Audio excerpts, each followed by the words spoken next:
እሺ ታርጋው ማለት ንብረትነቱ ያንቺ የሆነ መኪና ነው ተባለ። እሺ አልኩና ሰኞ ዕለት ማለት ህዳር 8 ነው ቀን ራሱ ረቢራም አብሮኝ አለ ሹፌሬም አለ ማናጀር ምናምን ተሰባስበን ሄድን። በግምት ሰዓቱ ከ10 ሰዓት ተኩል አካባቢ ይሆናል። ቀጥታ የት ነው ሄድነው? ትራፊክ ጽፈት ቤት ነው ሄድነው። ትራፊክ ኃላፊ ጋር ሄድን። ከዛ የሉም ተባለ። የእንትን ክፍል የመረጃ ክፍል ሄደን ስንጠይቃቸው አሁን የሉም ነገ ጠዋት ሙ ተባለ። ነገ ጠዋት ማለት በ9 ህዳር 9 ማክሰኞ ቀን ማለት ነው። ከዛ ተያይዘን በንጋታው ሄድን። በንጋታው እንደሄድን እሳቸው ኃላፊው ስብሰባ ላይ ናቸው ተባለ። ስብሰባ ላይ ናቸው ተጠብቃላችሁ ሲባል አዎ እንጠብቃለን አለንና ቁጭ አለን። ቢያንስ እዛ ስንደርስ 3 ሰዓት አካባቢ ይሆናል። እስከ 5 ሰዓት የሚሆን ቁጭ አለን ቦታው ላይ ማለት ነው። ሪሰፕሽን ቁጭ አለን ጠበቅናቸው። ስብሰባው ሲበተን ገብቼ እኔ አናገርኳቸው። ወረቀቱ ከየት ነው የመጣው አሉኝ። ያመጣው ረቢራ የሚባል እኛ ጋር ሶፍትዌር የሚሰራ ልጅ ነው። ኢንሳም የኢንሳም ሰልጣኝ ነው። ተማሪዎች አሉ አይደል? ኢንሳ ውስጥ ተማሪዎችን ያሰለጥናል ኢንሳ። ከነሱ መሀል ረቢራ አንዱ ነው እና የነሱ ሰልጣኝ ነው። አፕላይ አድርጌ ከዛ ነው ያመጣሁት ይላል። እኔ ገና ከጋምቤላ መምጣቴ ስለሆነ ሁሉንም ሙሉን ታሪክ አላውቀውም፣ ግን አምጥቶ አፕላይ አድርጎ ለሹፌር ሰጥቷል። ያ መኪና እንግዳ የሚቀበል መኪና ስለሆነ ሰጥቷል አልኳቸው። ከዛ ኮሚሽነር ጌቱ ጋር ልደውል አሉና ኮሚሽነር ጌቱ ጋር ደወሉ፣ ተነጋገሩ። በቃ ችግር የለውም ይሄ ወረቀቱንም ይዘሽው ሂጂ፣ እኔ ግን ኢንሳን መጠየቅ ፈልጋለሁ ማወቅ ፈልጋለሁ ስላቸው መጠየቅ ትችላለች ችግር የለውም ይዘሽ ሂጂ፣ መኪናውን ይሄድ አንፈልገውም አሉና ለቀቁት ማለት ነው። እሺ አልኩኝ። ተነስቼ ኢንሳ ሄድኩኝና ደወልኩላቸው። በነገራችን ላይ ኢንሳ አትክልትና ፍራፍሬ ሳቀርብላቸው ስለነበረ ክሊራንስ አለኝ ማለት መኪኖቼ በጠቅላላ ዲክለር ተደርገዋል። ኢንሳ ግቢ ያለምንም ችግር እንዲገቡ እንዲወጡ ማለት ነው ዲክለር ተደርገዋል። አትክልትም እየሄዱ ስለሚያራግፉ ማለት ነው። እና ኢንሳ ደወልኩኝና አንዴ ልገባ ነው ወይ ወረቀቱን ታዩልኛላችሁ ወይ ብዬ ደወልኩኝ። ከዛ ቆይ እየመጣው ስለሆነ መጣው አለኝ የደወልኩለት ሰው ማለት ነው። መጣ። ይሄ ወረቀት ከናንተ ጋር ነው እንዴ የወጣው? ከናንተ ዲፓርትመንት ነው የወጣው ተብሏል።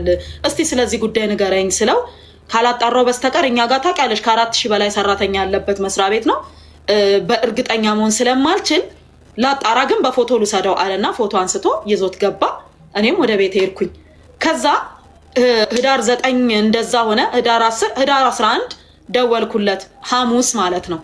ምን የተባለ ነገር አለ አዲስ ነገር አለ እንዴ ስለው እኔ እንጃ ቆይ አልታወቀም አለኝ። ቅዳሜ ደወልኩለት እንዴ ይሄ ነገር ከባድ ነገር ነው እንዴ ምን አለ ከዝርዝር ውስጥ አይተን ብትነግረኝ ስለው በእርግጠኝነት ሰኞ ነግርሻለሁ አለኝ። ስለ ወረቀቱ ማለት ነው። አንድ ወረቀት ነች አንድ ነች። ከዛ ነግርሻለሁ አለኝ። እሺ አልኩት ማወቅ ስለፈለኩኝ እርግጠኛውን ነገር ማለት ነው።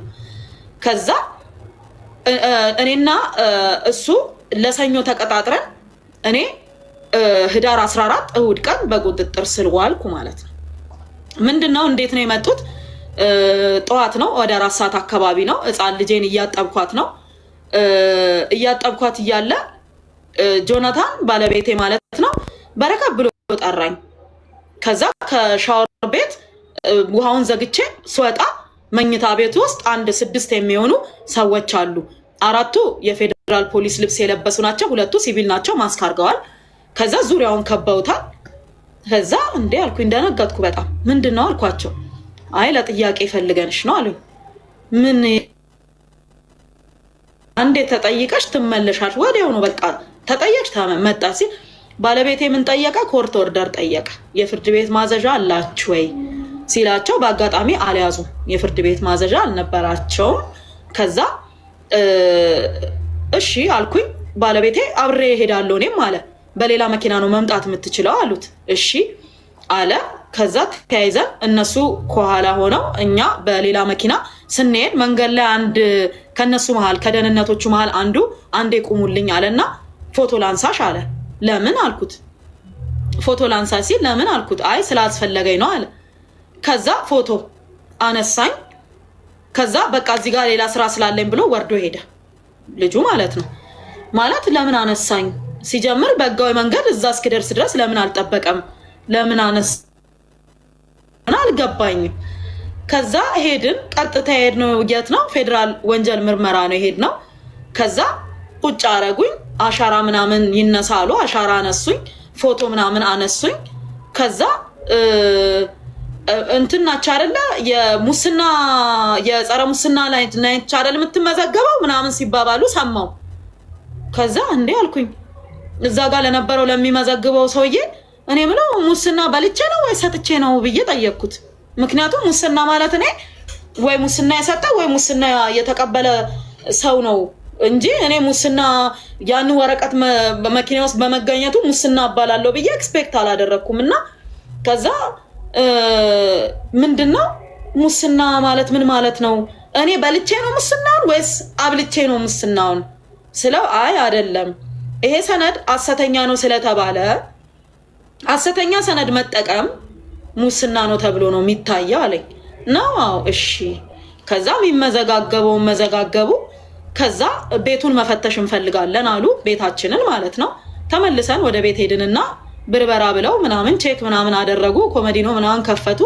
ምንም ያገኙት ነገር የለም ተመልሰን ሄድን ከዛ ቪአይፒውን ወረቀት አስመጭልን አሉኝ እሺ ብዬ ደውዬ ሹፌሮቼ ጋር አስደውዬ አስመጣሁት ወረቀቱን ይሄው ወረቀቱ ብዬ ሰጠኋቸው ማለት ነው መጀመሪያ ምን እኔ ለህግ ለመተባበር የሰጠኋቸው ፈልገው ያገኙት ነገር አይደለም አሳደው ያገኙት ነገር አይደለም ራሴ ነኝ የሰጠኋቸው ምክንያቱም እኔ ግልጽ መናገር የምፈልገው ማለት ነው ራሱ ፌደራል ፖሊስ ቪአይፒ ፓስ ባጅ ልኮልኝ ያውቃል ፕሮግራም ሲኖር ነይና ተሳተፊ ብሎ ልኮልኝ ያውቃል ብልጽግና ፓርቲ የተለያየ ፕሮግራም ሲኖር እንደ ኢትዮጵያ ነጋዴ ሴት ፕሬዝዳንት ወይም እንደ አንድ ባለ ሀብትም ልቆጥረው ትችላለህ ቪአይፒ ፓስ ቪአይፒ ባጅ መጥቶልኝ ያውቃል ከንግድና ቀጠናዊ ትስስር ፕሮግራም ሲኖር ቪአይፒ ፓስ መጥቶልኝ ያውቃል ከመከላከያም እንደዚሁ ፕሮግራም ሲኖር ማለፊያ ይመጣልኛል እውነት ለመናገር መኪና ራሴ ስለማልነዳ በጣም በቃ መንዳት ያለብኝ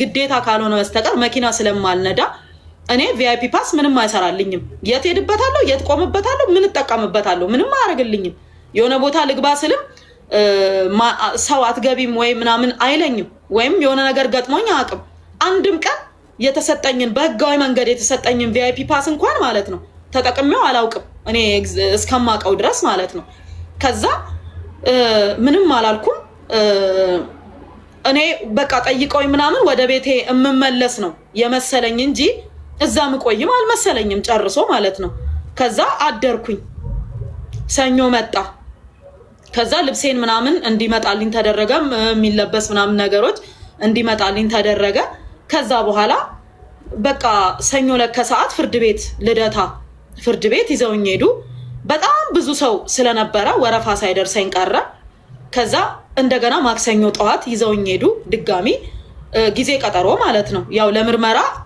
ጊዜ ቀጠሮ ተጠይቆ ነው ፍርድ ቤት ቀርበ ነው የምትጠየቀውና ይዘውኝ ቀረቡ በህዳር 16 ጠዋት ላይ 4 ሰዓት ላይ ፍርድ ቤት ቀረብኩኝ ከዛ ኢንስፔክተሩ በሰዓቱ የቀረቡት ኢንስፔክተር ይሄንን ቪአይፒ ፓስ ተጠቅመው የተለያየ ማይገባበት ገብተው ማይኬድበት ሄደው እንደዚህ አይነት ነገር አድርገው ጥፋት መፈጸሙን ወይም የተፈጸመ አደጋ ወንጀል ምንም ካለ ለማጣራት 14 ቀን ይሰጠኝ ብሎ ጠየቀ ከዛ ክቡር ዳኞቹ ደግሞ ምን ይላሉ ወይዘሮ በረከት ብለው ስጠይቁኝ ክቡር ፍርድ ቤት እኔ ነኝ ወረቀቱን ለህግ ለመተባበር ብዬ አስመጥቼ ከሹፌሬ የሰጠኋቸው እኔ ነኝ ማለት እኔ የስራ ሰው ነኝ በህጋዊ መንገድ የተለያዩ መስሪያ ቤት የሰጡኝን ቪአይፒ እንኳን ተጠቅሜ ማክሰው አይደለሁም ምን ያደርግልኛል ቪአይፒ የትኛው መስሪያ ቤት ልገባ የቱ ጋር ፓርክ ላደርግ ምን ልጠቀምበት ምን ያደርግልኛል ቪአይፒ ፓስ ምንም አይሰራልኝም ቪአይፒ አይዲም ይሆናል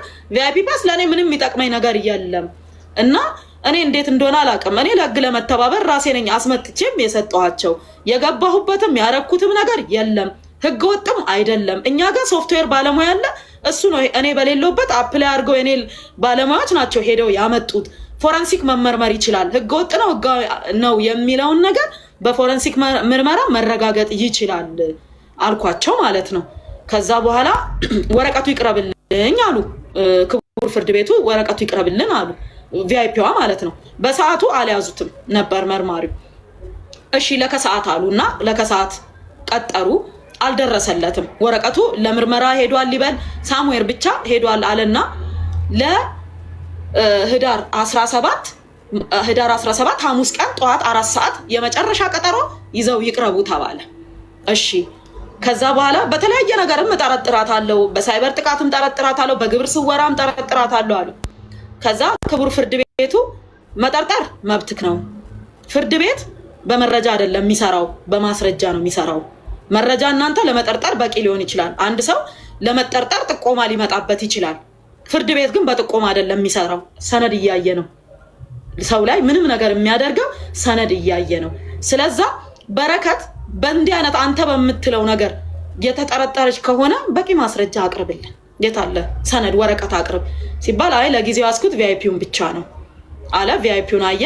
ይሄ ደግሞ ለማሰር በቂ ምክንያት ስላልሆነ ምርመራውን ቀጥሉ፣ የተፈጸመ ነገር አለ የምትሉ ከሆነ የተለያየ ነገር አለ ብላችሁ የምታስቡ ከሆነ ምርመራችሁን ቀጥሉ፣ ግን እሳቸውን አስሮ ማቆየት ተገቢ ነው ብለው ስላላመነ ይሄ ችሎት የዋስትና መብታቸው ይጠበቅ አለ። መቼ? ህዳር 16 ቀርቤ ህዳር 17 ላይ የዋስትና መብት ተሰጠኝ፣ ትፈታ ተብሎ የመፈቻ ትዕዛዝ ተሰጠኝ ማለት ነው። ከዛ መርማሪው ይግባኝ አለ። ይግባኝ ሲል ወዴት ነው ኬዙ የሚሄደው? ጠቅላይ ፍርድ ቤት ነው። ቀጥታ ወደ ጠቅላይ ፍርድ ቤት ሄድን። ጠቅላይ ፍርድ ቤት 3 ዳኞች ናቸው፣ ወንዶች ናቸው። ቀረብን። ከዛ ቀረብንና የተለያዩ ነገር አነሱ፣ ተነሳ። መርማሪ 2 ሆነው ነው የቀረቡት። የተለያየ ሀሳብ አነሱ። ዳኞቹ እዚህ የመጣችሁት በቪአይፒ ወረቀት ዋስትና ለምን ተሰጣቸው? በቂ ምርመራ ሳናደርግባቸው በማለት ቅሬታ ይዛችሁ ነው የቀረባችሁ። ስለዛ ስለሱ ብቻ አውሩ ተባሉ። ከዛ አወሩ። ሌላም እኛ በመኒ ላንደሪም ይኖራል ብለን እናስባለን። እንትን የተለያየ ይሄ ምንድነው የሚባለው ሐዋላ የሚባለው ነገር እሱንም እናስባለን። የተለያየ ነገሮችን እናስባለን ሲሉ ማሰብ ትችላላችሁ፣ ሌላ ምርመራ መዝገብ ክፈቱ። አሁን እዚህ የመጣችሁት ግን በይግባኝ ነው፣ ስለሱ ነው የምንነጋገረው አሉ። ከዛ አንድ ቀጠሮ ሰጡ። ተወያይተን ዳኞቹ ማለት ነው ክርክር አድርገናል። በደንብ ተከራከርንና ተወያይተን አንድ ቀጠሮ ይሰጠና በዛ ቀጠሮ መሰረት ስለ ጉዳዩ ውሳኔ እንሰጣለን ብለው ዳኞቹ ቀጠሮ ሰጡ ማለት ነው። በዛ ቀጠሮ ቀን ቀረብኩኝ። ዳኞቹ ግራና ቀኝ ተነጋገሩና እሳቸውን አስሮ ማቆየት ተገቢ ነው ብለን አላመንም፣ የልደታ ፍርድ ቤቱን ውሳኔ አጽንተናል አሉ። ዋስትና ጸና ማለት ነው። ትፈታ ብለው ጠቅላይ ፍርድ ቤትም የመፈቻ ትዕዛዝ አወጣ። ከዛ በኋላ የመፈቻ ትዕዛዝ ሲያወጣ ቤተሰቦቼ አሁንም የልደታውንም ወስደው ነበረ፣ የጠቅላዩንም ይዘው ሄዱ ሊያስፈቱኝ ማለት ነው። ምክንያቱም ጠቅላይ ፍርድ ቤትም እሷን ማሰር ተገቢ አይደለም፣ ምንም አይነት የተለየ ነገር አላገኘንም፣ እሷን ለማሰር የሚያበቃ በቂ ምክንያት አላገኘንም አሉ። ከዛ ሄድኩኝ ማለት ነው። 2 ቀን ዝም አሉ። ወረቀቱን ተቀብለው መፈቻውን ዝም አሉ፣ ሳይፈቱኝ ቀሩ። ቤተሰቦቼ ለምንድን ነው ማትፈታው? ለምንድን ነው ማትለቀቀው? ያው ደጋግሞ ይጠይቃሉ እየገቡ ማለት ነው። ከዛ ሲገቡ ሲጠይቁ እንፈታታለን ትፈታለች አሉ። 2 ቀን ካደርኩኝ በኋላ ጠሩኝና በረከት ተፈተሻል አሉ። ከዛ ተፈተሻል አሉ። ያ ማለት መቼ ነው? ህዳር 22 ነው። ተፈተሻል በቃ ተባልኩኝ። ህዳር 22 ማለት ነው። ኦኬ ብዬ እቃዬን ምናምን አዘጋጅቼ ልወጣ ስል አይ እንደገና በሌላ ኬዝ ስለምንፈልግሽ እዚሁ ግቢ በቁጥጥር ስር ውለሻል አሉ። እዛው ግቢ ከግቢው ሳልወጣ በቁጥጥር ስር አልኩ ማለት ነው። ከዛ ምን አርጌ ነው? ምንድነው? ምን ኬዝ ገጥሞኝ ነው? ምን ተፈጥሮ ነው አልኩኝ። ከዛ ምን ተፈጥሮ ነው ለምንድን ነው ስል አይ በህገ ወጥ የሰው ዝውውር ጠርጥረንሻል አሉ። እንደገና አሻራ ስጪ አሉ። አሻራ ስጪ፣ አሻራ መስጠት አለብሽ ተባልኩ። እሺ አልኩ። አሻራ ሰጠው። እንደገና እንደ አዲስ ፎቶ ተነሳው። እንደ አዲስ ልዩ ነው የሚባለው መሰለኝ የእንትን የህገ ወጥ የሰው ዝውውር ወይም ሂማን ትራፊኪንግ የሚመለከተው የዛ ዲፓርትመንት ነው። ልዩ የሚባል ዲፓርትመንት ነው። እዛ ተመዘገብኩኝ። እንደ አዲስ እቃዬን ቁጭ አድርጌ እንደ አዲስ እስረኛ ገባው ማለት ነው። በቃ ከግቢው ግን ሳልወጣ ነው እዛው በቁጥጥር ስር ያልኩት። ከዛ እንትኗ ኢንስፔክተሯ አጠገቤ ስለነበረች እኔን የተረከበች ማለት ነው። የጠየኳት ጥያቄ ምንድነው? ማንን ከየት ወዴት አዘዋውሬ ነው? በእኔ ስም ማን ከሀገር ወጥቶ ነው? ምን አርጌ ነው? ምን አርግ ማለት ማንን ነው ያዘዋወርኩት? ማንን ነው? እኔ ማንንም ሰው ከሀገር አስወጥቼ አላውቅም። ምንም አይነት ነገር አድርጌ አላውቅም። ህገወጥ የሰው ዝውውር ሰርቼም አላውቅም። ሰራተኛ እንኳን ስንፈልግ ስራና ክህሎት ሚኒስቴር አመልክተን በህጋዊ መንገድ ነው የምንወስደው እንጂ ምንም አይነት የህገወጥ ነገር ዝውውር ሰው መውሰድ ምናምን አድርጌ አላውቅም። እና ስለዚህ ጉዳይ አስረጅኝ አልኳት። እዛው ፍርድ ቤት ተሰሚዋለሽ አለችኝ። ነው አዎ እሺ። ከዛ በንጋታው ከሰዓት ፍርድ ቤት ቀረብን። የት? አራዳ። ሌላ በፊቱ ልደታ ነበር፣ ቀጥሎ አራዳ ቀረብን። አራዳ ሲቀርብ በጣም አሞኛል። በነገራችን ላይ ዛኔ በጣም እያመመኝ ነበረ። በጣም ማለት ነው በቃ መቆምም አቅቶኛል። ቀጥታ ማንበብ ጀመረች መርማሪዋ ማለት ነው። ንብረትነቱ የወይዘሮ በረከት ወርቁ አደራ የሆነ እና ታርጋ ቁጥሩን ጠቅሳ ይሄ መኪና በ2016 ዓመተ ምህረት መስከረም ወር ላይ 8 ኤርትራዊና 3 ኢትዮጵያዊ ጭኖ ኦሮሚያ ክልል ሲንቀሳቀስ ነበረ። ስለዛ የህገወጥ የሰው ዝውውር ተፈጽሟል ብለን እናምናለን። ለመመርመሪያ 14 ቀን ይሰጠን ብሎ አነበቡ። እንዲህ አልኩኝ። ማለት ኢትዮጵያን ቱር ኦፕሬሽን የኔ ነው። ቱር ሰራለሁ። የመናዊም ይሁን ናይጄሪያም ይሁን ከየትም ይምጣ ፈረንጅም አበሻም ቢሆን ሲመጣ እኛ ጋር እስከ ከፈለ ድረስ እጎበኛለሁ እስካለ ድረስ የፈለገበት ክልል ከጫፍ እስከ ጫፍ ድረስ ሰላማዊ ይሁን እንጂ ያ ቦታ እነሱ የሚሄዱበት ቦታ ሰላማዊ እስከሆነ ድረስ ማለት ነው። ቀጥታ መኪናዎቻችንን መከራየት ይችላል ማንም ሰው። እኔ በዛ ሰዓት በ2016 መስከረም ወር ኢትዮጵያ ውስጥ የለሁም። ከዛ እሺ ለመመርመር ለማጣራት ነገሮችን ቼክ ለማድረግ 10 ቀን ይሰጣቸው ብሎ ዳኛው 10 ቀን ሰጣቸው። ከዛ ያንን 10 ቀን ተሰጣቸውና ለምርመራ ወደዛ ወደ ማረፊያ ተመለስኩ ማለት ነው። 10 ቀኑ ከሞላ በኋላ ተመልሼ ቀረብኩኝ። የመጨረሻ ተብሎ ሌላ ዳኛ ጋር ቀረብኩ። የበፊቱ ዳኛ ቀርተው ሌላ ዳኛ ጋር ቀረብኩኝ። እሳቸው ጋር ሲቀርብ ደግሞ 7 ቀን ሰጣቸው። 7 ቀን 1 ሳምንት ማለት ነው አለቀ። ከዛ ለመመርመሪያ መዝገቡን ለመመርመር የመጨረሻ 3 ቀን ይሰጣት ተባለ። ይሰጣቸው ተባለ። እሺ አልኩኝ። 3 ቀኗ ተሰጣቸውና በዛ ቀን ስንቀር እንደገና ሌላ ዳኛ ጋር ይዘውኝ ሄዱ። 5ኛ ዳኛ ማለት ነው። ሌላ ዳኛ ጋር ቀረብኩኝ። ሁሌም ሲሄድ የተለያየ ዳኛ ጋር አንድ ዳኛ ጋር ቀርቤ አላውቅም። ከዛ ሲሄድ ወረቀቱንም አልገለጡም ዳኛው፣ ሰነዱንም ቼክ አላረጉም፣ ፊቴንም አላዩም ቀና ብለው። ጉዳዩ ትንሹ ስብስብ ስለሆነ 14 ቀን ይሰጣቸው አሉና 14 ቀን ተሰጣቸው ማለት ነው። ተቃወምኩኝ። ክቡር ፍርድ ቤት ይሄ ስህተት ነው። ምክንያቱም እንደምታውቀው ጊዜ ቀጠሮ በባህሪው ቀኑ እየቀነሰ ይሄዳል እንጂ እየጨመረ አይሄድም። አንድ ሰው 10 ቀን ተሰጥቶት 14 ቀን ሊሰጠው አይችልም። 10 ቀን ከተሰጠው 8 7 እያለ እየቀነሰ ይሄዳል እንጂ እየጨመረ አይሄድም። 3 ቀን ለመጨረሻ ጊዜ ተብሎ ተሰጥቶኝ እንዴት ነው 14 ቀን ድጋሚ የሚሰጥብኝ? አግባብነት የለውም። ይግባኝ እላለሁ አልኩኝ። ከዛ በኋላ ይግባኝ አልኩኝ። እዛው አራዳ ከፍተኛ ሆኖ 5ኛ ፎቅ ላይ ቀረብን ማለት ነው። ከዛ ቀረብን ማለት ይግባኝ አልኩኝ። የተከበረው ፍርድ ቤት የተሰጣት ጊዜ በቂ ነው። 48 ቀን ታስሬያለሁ። ይግባኝ 48 ቀን ታስሬያለሁ። ያለ አግባብ ነው የታሰርኩት። ምንም አይነት ህገወጥ የሰው ዝውውር ላይ አልተሳተፍኩም። ምንም ነገር የለም። መኪናሽ በ2016 መስከረም ወር 8 ኤርትራዊ ጭኗል። ህገወጥ የሰው ዝውውር ነው እንዴት ይባላል? ማለት ሰዎቹ ከሀገር አልወጡም።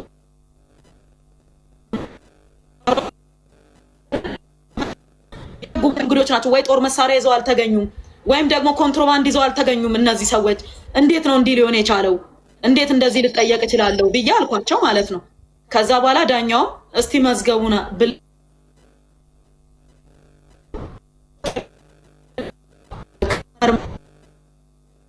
ላይ የግል ተዘዋወረ የሚባልም ሰው የለም፣ የሰው ስምም የለም ጨርሶ። አንዴ ያዝ እያደረገ ስለሆነ አይነት ሰው ያዝ እያደረገን ስለሆነ አንዴ ኮፒ ሊንክ አድርጉልኝ። ያዝ እያደረገ ነው። በረከትን እየያዛ ስለሆነ አንዴ ኮፒ ሊንክ አድርጉት። አንዴ ሪፖስት ማለት ነው። ሪፖስት ማድረጊያውን ለምን ጃም ስለሚኖር እንትን አድርጉት። ታች ላይ 32,000 ነው የሚታየኝ። ሂዱ አንዴ። እስከዛ እነሱ ኮፒ ሊንክ እያደረጉ ክሱ መጀመሪያ የተከሰስሽበት ክስ እያለ ነው እዛው እስር ቤት ሆነሽ ሌላ ክስ የመጣው ነው እንደተረዳ ነው ከሆነ። ሁለተኛ ነገር መኪኖቹ እነዚህ ምክንያቱም ሶሻል በቪአይፒ አንድን ቀን ሳይሰጣጥ ተፈተሽ በቪአይፒ ተፈተሽ መጀመሪያ የመያዝሽ ምክንያት የቪአይፒ ወረቀት ነበር። ከዛ እሱ ከተለቀቅሽ በኋላ እዛው እስር ቤት ፍርድ ቤቱ እንደፈታሽ ፖሊስ ደግሞ ከዛው ከፍርድ ቤት ሳትወጪ ወይ ከእስር ቤት ሳትወጪ እንደተለቀቅ መልሶ በር ላይ ያዘኝ ነው የምትይው። ይዞ አስገብቶኝ ጥያቄ ጠይቀኝ። ኦኬ ስትናገሪ ወይ ደግሞ ከሶሻል ሚዲያ ላይ ወደዚህ ላይቭ ከመምጣቴ በፊት ሶሻል ሚዲያ ላይ የጻፉትን ነገር እያየው ነበርና ክስሽ የተቀመጠው በህገወጥ የሰዎች ዝውውርና እንዲሁም ደግሞ በታክስ ስወራ የሚል ነገር አይቻልም። እርግጠኛ ምናልባት አይተሽ ካልሆነ። ሁለተኛ እነዚህ የሰዎች ዝውውር ኦኬ እዛ ሶሻል ሚዲያ ላይ ጻፈውን አይቻልም። ሌላ ምንድነው ሀገር ውስጥ አልነበርኩም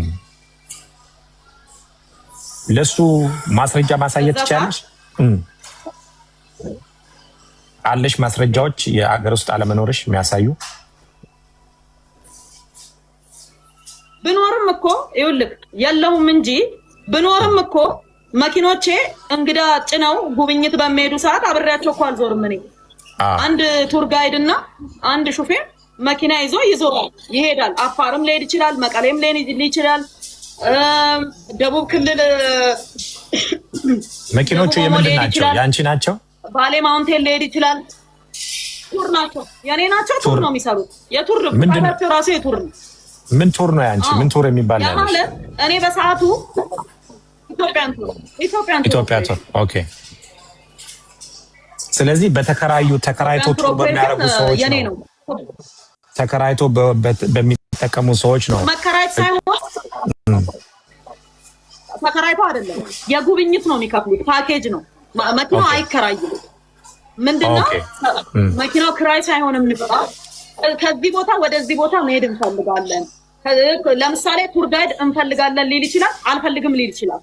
ለምሳሌ ቦታውን አውቀዋለሁኝ ምንም ችግር የለውም ካለ ማለት ነው ያለ ቱር ጋይድ በሾፌር ብቻ መሄድ ይችላሉ። አይ ስለ ቦታው ማብራሪያ እንፈልጋለን ቱር ጋይድም ይደረግልን ካሉ እዛው ኮስት ላይ ይጨመርባቸውና ቱር ጋይድም ይዘው ይሄዳሉ ማለት ነው። አስተርጓሚ እንፈልጋለን ካሉ እንዲሁ አስተርጓሚም ይዘው ይሄዳሉ ማለት ነው። እንግዲህ ያ ማለት እንግዳ በየቦታው ሲሄድ እንግዳ ይዘው ሲሄዱ እኔ ባለቤትም ብሆን ማንኛውም አይነት እንግዳ ወደ ኢትዮጵያ መጥቶ ሲጎበኝ አብሬው ሄጄ አልጎበኝም፣ አብሬው ሄጄ አላይም። የራሱን የቻለ ድርጅቱ ማናጀር አለው፣ ስምሪት አለው፣ የመኪና ስምሪት አለው። ስራው ገብቷል። በራሱ ቢተዳደር ስራ ነው። ራሱን የቻለ አንድ ድርጅት ነው፣ አንድ ተቋም ነው። ስለዚህ የዛኔ እነዚህ እንግዶች በሄዱ ሰዓት እኔ በአጋጣሚ አገር ውስጥ አልነበርኩም። ምክንያቱም አዲስ አመት ስለነበረ ከልጆቼ ጋር ነበርኩኝ አየርላንድ ማለት ነው በሰዓቱ ገባ። ብኖርም ግን ኢትዮጵያ ውስጥ ላልሰማ እችላለሁ። እንግዳ መጥቶ መኪና ይዞ ቢወጣ ወይ ወደ ሆነ ቦታ ቢሄድ ማለት ነው ላልሰማ እችላለሁ። አልሰማም። ለምን አልጠይቅማ? ይሄ መኪና ወዴት ሄደ፣ ምን ይዞ ሄደ፣ እንግዳ ይዞ ሄደ ወይ ምናምን ብላ አትጠይቅም። ለምን? ራሱን የቻለ ለዚህ ስራ የተቀጠረ ማኔጅ የሚያደርግ ራሱን የቻለ ቲም ስላለ እነሱ ማኔጅ ያደርጋሉ እንጂ እኔ ይሄን ነገር ማኔጅ አላደርግም ማለት ነው። ስለዛ እነዚህ እንግዶች ኦሮሚያ ክልል ነበሩ፣ እየተዘዋወሩ ሲያዩ ነበረ። ወደ ተልተሌ ነጭ ሳር ፓርክ ምናምን እየሄዱ ነበረ ተብሎ ደረሰኙ ላይ ተጽፏል። ገባ። እንግዳ እንትን ሲል የሆነ ፑር ኮኔክሽን ይላል። ኤኒዌይ እንዴት እንደሆነ አላውቅም። እየተሰማችሁ ከሆነ የት ነው ግን ያለሽው? እንግዶቹ ወደዛ አካባቢ እየሄዱ እንደሆነ ከየት ሆነሽ ነው የገባው? ኢትዮጵያ ነው ያለሽው? እቤቴ ነኝ ያለሁት። ቤት የት ሀገር? ኢትዮጵያ ነው ወይስ? ኦኬ። ያው አየርላንድም ቤት ስላለሽ ብዬ ነው።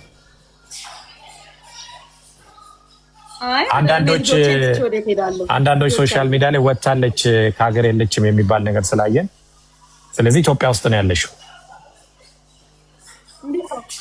ኢትዮጵያ ውስጥ ልጆቼን ትቼ ወዴት እሄዳለሁ? ተማሪ ናቸው፣ እየተማሩ ነው። ኦኬ እሺ፣ ጨርሼ ሀሳብሽ እና ምንድን ነው ያ ነገር የተፈጸመው ማለት በ2016 ዓመተ ምህረት መስከረም ወር አዲስ ዓመት ላይ ማለት ነው።